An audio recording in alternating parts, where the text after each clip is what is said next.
नमस्कार मित्रों, sociology with Dhruv Dixit channel में मैं ध्रुवकांत दीक्षित आपका स्वागत करता हूं। आज आपसे बात करूंगा मैं भारत की बढ़ती हुई आबादी पे। जी हाँ मित्रों, अभी एक खबर आई कि भारत चाइना से भी जनसंख्या में आगे निकल गया है और विश्व में नंबर 1 पे है। देश की आबादी 142 करोड़ पार कर चुकी है। अब देखने की बात है, इतनी बड़ी आबादी के साथ भारत कैसे सामंजस्य करेगा, हमारी रणनीति क्या होगी, प्लान क्या होगा, क्योंकि हम आज़ादी के बाद से ही बढ़ती जनसंख्या को लेकर हमेशा चिंतित रहे। लेकिन हमारे पड़ोसी मुल्क चीन ने, जो कल तक हमसे आगे था, उसने कभी जनसंख्या को लेकर हायतौबा नहीं मचाई। और आज देखिए, अर्थव्यवस्था के मामले में चीन ने अपनी आबादी के बल पे ही विश्व में नंबर 1 का स्थान हासिल कर लिया है। हमको भी कुछ चीज़ें देखना होगी। एक तो पर्यावरण में बहुत बदलाव हो रहा है। अप्रैल में बारिश हो रही है, पूरे मध्य प्रदेश में हर ज़िले में झमाझम बारिश हो रही है, ओले गिर रहे हैं। जो बारिश जून जुलाई में होती थी वो अप्रैल में हो रही है। तो क्लाइमेटिकल चेंज हो रहा है। इस जो जलवायु परिवर्तन है, इसके कारण हमारे यहाँ भोजन के उत्पादन में 30% की कटौती हुई है, जो एक खतरनाक संकेत है।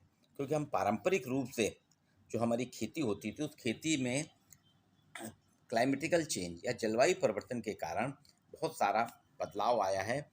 और ऐसा अनुमान है, देश के करीब 20 करोड़ लोग आज भी भूखे सो रहे हैं। ये भारत के लिए, जबकि सरकार के द्वारा 2 रुपये किलो अनाज, 2 रुपये किलो चावल दिया जा रहा, मुफ्त खाद्यान्न दिया जा रहा, फिर भी 20 करोड़ लोग आज भी भूखे सो रहे हैं।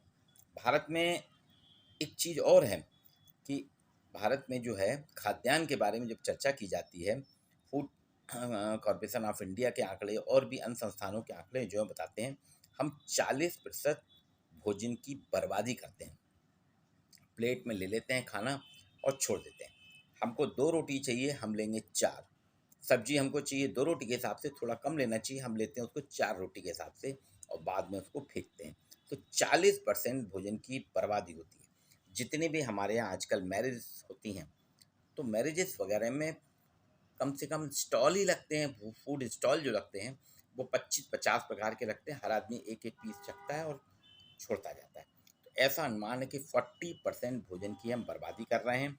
अगर इसको हम जोड़ लेते हैं, ये जो भोजन की बर्बादी हो रही है, इसको हम बचा लेते हैं, तो आप देखिए हमारे यहाँ जो है बहुत बड़ी आबादी, जो हम बता रहे हैं ना आपसे कि हमारे यहाँ 20 करोड़ लोग भूखे सोते हैं, वो पेट भर भोजन करके सोएंगे। और 92,000 करोड़ रुपए की जो हमारे यहाँ भोजन की बर्बादी हो रही, 92,000 करोड़, 92,000 करोड़ रुपए की बर्बादी पे हम अंकुश लगा सकेंगे, जो देश के लिए भोजन संकट का एक सर्वमान्य हल होगा।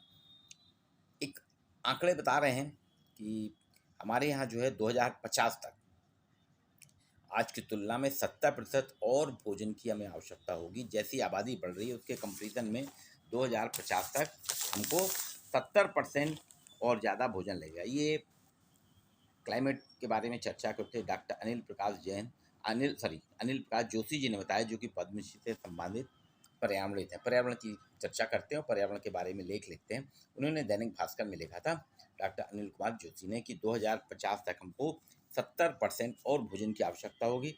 भोजन ही नहीं, उसके साथ डेयरी प्रोडक्ट भी हमको बढ़ाना होगी, उसकी भी खपत बढ़ेगी। तो आज क्लाइमेटिक चेंज जो हो रहा है, पर्यावरण में जो परिवर्तन हो रहा है, उससे 30% हमारा खाद्यान्न वैसे ही नीचे आ गया है। अब 2050 में हम इसको कैसे करेंगे? जोशी जी ने एक चीज़ और बताई, 1950 में जहाँ हमारे पास 5,000 क्यूबिक मीटर पानी था प्रति व्यक्ति, एक व्यक्ति के लिए 5,000 क्यूबिक मीटर पानी उपलब्ध था, वो 2016 में 1,500 के करीब आ गया और 2050 में तो उसके 1,000 के आसपास पहुंचने की संभावना है।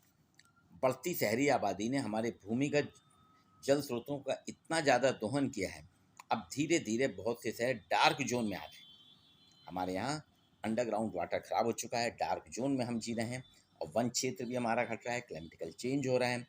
और इतनी बड़ी आबादी के लिए, क्योंकि 142 करोड़ है, ये निरंतर बढ़ती जाएगी, तो हमको नए संसाधन तलाशने होंगे। हमको चीन से सबक लेना चाहिए कि चीन ने कैसे अपनी आबादी के साथ में खुदरा बाज़ार में, पूरे वर्ल्ड के खुदरा बाज़ार में, दुनिया भर के खुदरा बाज़ार में अपनी पकड़ बना ली। और हम ऐसे बोल रहे हैं आबादी है, आप यही पाठ पढ़ा रहे हैं बच्चों को बढ़ती आबादी के कारण देश में ये समस्या हो रही, वो समस्या हो रही, लेकिन अभी भी वक्त नहीं बदला है। हमारे यहाँ पर्याप्त संसाधन है, हम संसाधनों का दोहन ना करके उनका सदुपयोग करें।